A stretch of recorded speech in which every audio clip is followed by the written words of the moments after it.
Hello, everyone. I am Diane Sachs, the Environmental Commissioner of Ontario. Thank you very much to the Halton Climate Collective, and congratulations on your meeting today.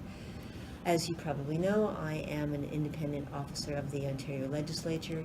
I am the guardian of the Environmental Bill of Rights, and I'm required by law to report to the Ontario Legislature every year on three quiet little topics: energy, environment, and climate. And it is my job to report the facts without fear or favor, and we do our absolute best to do that. I hope you all know that we have a lot of tools for you on our website, which is eco.on.ca.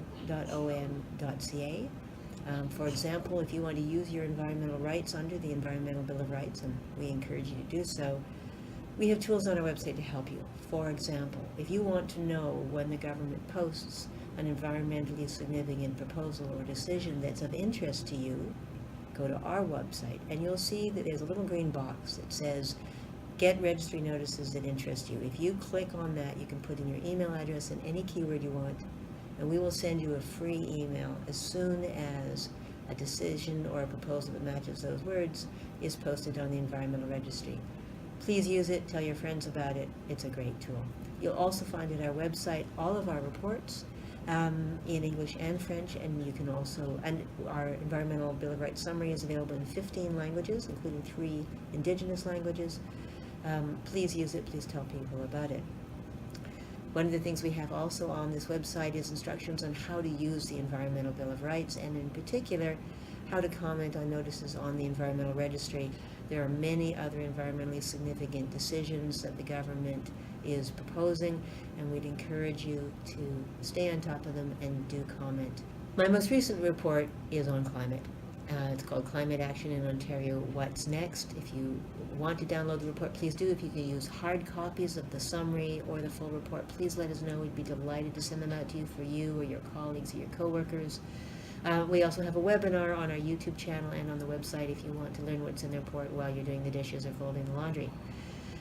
You'll see that the report has 5 main chapters. The first chapter is called Ontario Again Needs a Climate Policy, and that's mostly what's happened up until now. But the rest of the report is about, okay, what do we do now? Because even without cap and trade was a good program for Ontario, but even without cap and trade, we can have a sensible climate policy, and we've set out some recommendations for doing that. We've also got some great appendices in the report, and if you want to know, for example, what really was being done with the cap and trade money, look at Appendix B. We've got the information there. Bottom line, of course, is that climate change is here. It affects us now. It's not just about polar bears anymore. It's not just about our grandchildren, although it breaks my heart what it means for our grandchildren. Not everybody knows Ontario is warming faster than the global average, but the impacts can be hyperlocal. We've already had 1.5 degrees of warming just since 1948, and we're expecting another 2.5 to nearly 4 degrees in just the next 35 years, which isn't all that long. We know that climate change is also not just about average temperature increase, it's also about extreme weather. Extreme weather didn't start with climate change, but climate change did load the dice, and you only have to look around the world and around Ontario to see the impacts we're starting to have already. Health impacts, financial impacts, droughts, fires, floods, tornadoes, and enormous insured losses. So Ontario had, just in the first part of 2018, $1 billion in insured losses, probably about the same again in uninsured losses.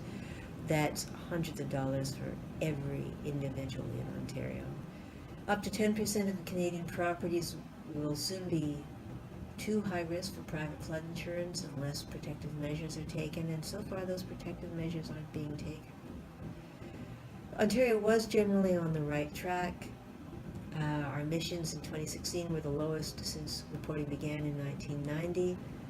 Cap and trade was starting to work. It was doing good things all over Ontario, and of course it works. I mean, the Nobel Prize in Economics has just been given to the economist who proved that climate change pricing, carbon pricing, is the least expensive, most effective way of reducing climate change, and we know that the money was being used for good causes, 74% of it going to public sector schools, hospitals, public housing, transit all across Ontario and helping all of those organizations become more efficient and reduce their energy bills. Now there's a wrenching halt. All of this has been brought to a halt, and we don't know yet where the government is going. And we know we're not ready for what's coming. We haven't identified what our vulnerabilities are. We don't have good access to consistent data about what we need to prepare for, and we're not giving Ontarians either the information or the support to improve their own resilience. Even without cap and trade, Ontario can still choose sensible solutions, and I recommended a framework for Ontario in my report. Thank you very much to each and every one of you who use your environmental rights to comment on Bill 4, and it's not too late to keep speaking up about it. Speak to your MPP, speak to other influencers. This is a time when everyone can and must take action on climate, including municipalities. We may see that a lot of the leadership going forward is going to come from the local level. Municipalities all have new powers to adopt bylaws on climate change. No one's used it yet. This is a real challenge for municipal creativity. Everyone can do something. Reduce your carbon footprint. Get ready for the changes that are coming.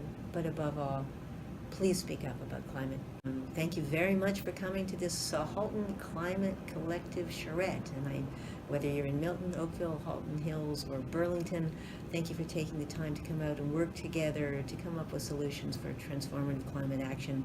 We need the work of each and every one of you. For more information, you can email our office, commissioner@eco.on.ca, and you can also follow us on Twitter and on Facebook.